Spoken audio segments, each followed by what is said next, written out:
23 જાન્યુઆરી સામાન્ય લોકો માટે અયોધ્યા જઈને પ્રભુ રામના દર્શન પૂજન કરી શકશે. જો તમે પણ અયોધ્યાનું જવાનું વિચારી રહ્યા હોવ તો આપના મનમાં એક સવાલ હશે, રામ મંદિરમાં દર્શનની વ્યવસ્થા શું છે?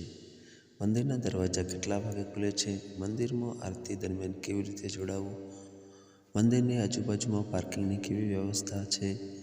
આ તમામ સવાલોના જવાબ અહીં મળશે. રામનગરી અયોધ્યામાં પ્રભુના સ્વાગતની તૈયારીઓ જોરશોરથી થઈ રહી છે.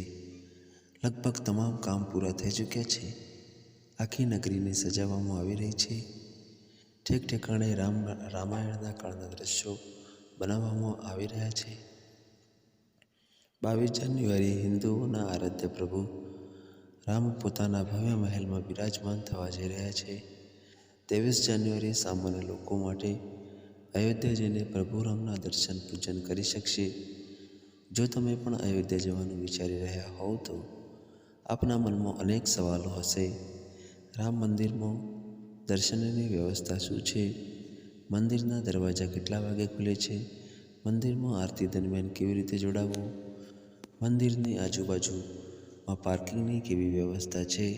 આ તમામ સવાલોના જવાબ અહીં મળી રહેશે. અયોધ્યા રામ મંદિર 23 જાન્યુઆરીથી શ્રદ્ધાળુઓ માટે ખોલી દેવામાં આવશે. 22 જાન્યુઆરીએ પ્રભુ રામ પોતાના ભવ્ય મહેલમાં બિરાજમાન થશે અને 23 જાન્યુઆરીથી સામાન્ય લોકો માટે દર્શન થશે. જો કે હાલમાં અસ્થાયી મંદિરમાં પ્રભુ રામ બિરાજમાન છે. સવારે પટ ખોલવાનો સમય 7 વાગ્યાથી 11 વાગ્યા સુધીનો છે. બપોરે 2 કલાકથી લઈને સાંજે 7 વાગ્યા સુધી શ્રદ્ધાળુઓ દર્શન કરી શકશે.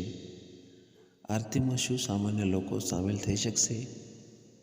જો તમે રામલીલાની આરતીમાં સામેલ થવા માગો છો તો આપ પ્રભુ રામની આરતીમાં 3 વાર સામેલ થઈ શકશો.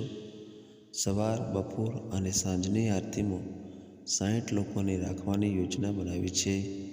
તેના માટે પાસ બનાવવો પડશે. ઘરે બેઠા વેબસાઇટ પર જઈને એક ડોક્યુમેન્ટ સાથે પાસ બનાવી શકશો. જો કે આ પાસ હાલમાં અસ્થાયી મંદિર માટે લાગુ રહેશે. જ્યારે પ્રભુ રામ ભવ્ય મહેલમાં બિરાજમાન થશે તો પાસ કેવો હશે તેના પર ટ્રસ્ટ વિચાર કરી રહ્યું છે. શું 24 કલાક ખુલ્લું રહેશે રામ મંદિર? પ્રભુ રામનો ભવ્ય મહેલ બનીને તૈયાર થઈ ગયો છે. 22 જાન્યુઆરીએ પ્રાણ પ્રતિષ્ઠા થવાની છે. પ્રાણ પ્રતિષ્ઠા બાદ દર્શનનો સમય વધારવા પર ટ્રસ્ટ વિચાર કરી રહ્યું છે. પણ એ નક્કી છે કે 24 કલાક દર્શન નહીં થાય. જેવી રીતે સવારે 7 વાગ્યે મંદિરના કપાટ શ્રદ્ધાળુઓ માટે ખુલે છે અને 11 વાગ્યે બંધ થઈ જાય છે, દ્વિતીય પાળીમાં 2 વાગ્યે ખુલશે અને 7 વાગ્યે બંધ થશે. આવી જ રીતે અમુક યોજના ભવ્ય મહેલોમાં બિરાજમાન થયા બાદ રહેશે. રામ મંદિરમાં કેવી રીતે મળશે પ્રસાદ? રામ મંદિરમાં તમે પ્રસાદ ચડાવી શકશો નહીં. સુરક્ષાની દ્રષ્ટિએ મંદિરની અંદર કંઈ લઈ જઈ શકાશે નહીં. દર્શન બાદ પ્રભુ રામના પ્રસાદ તરીકે ઇલાયચી દાણા મળશે. આ દાણા રામ જન્મભૂમિના નામના પેકેટમાં પેક કરીને આપશે. શું રામ મંદિરનો પ્રસાદ ઓનલાઈન મંગાવી શકશો? રામ મંદિરમાં ઓનલાઈન પ્રસાદ મંગાવવાની હાલમાં કોઈ વ્યવસ્થા નથી કરી. પણ રામ મંદિર ટ્રસ્ટની વાત માનીએ તો ઘરે બેઠા રામ મંદિરમાં આરતીમાં સામેલ થવા માટે તમે પાસ બનાવી શકશો. આગામી દિવસોમાં ઓનલાઈન પ્રસાદીની પણ વ્યવસ્થા ટ્રસ્ટ કરશે. પણ હાલમાં તેના માટે કોઈ સત્તાવાર જાહેરાત થઈ નથી. અયોધ્યામાં રોકાવા માટેની વ્યવસ્થા શું છે? જો તમે ધર્મનગરી અયોધ્યામાં આવી રહ્યા છો તો આપ હોટલ બુક કરી શકશો. અત્યાધુનિક સુવિધાઓથી લેસ ટેન્ટ સિટી બનાવાયા છે. આ ઉપરાંત રામ મંદિર ટ્રસ્ટે અસ્થાયી રીતે ટેન્ટ સિટી બનાવ્યા છે. જ્યારે તમારે રહેવાની અને ખાવાની કોઈ તકલીફ પડશે નહીં. અયોધ્યામાં કાર લઈને જઈ શકશે કે નહીં?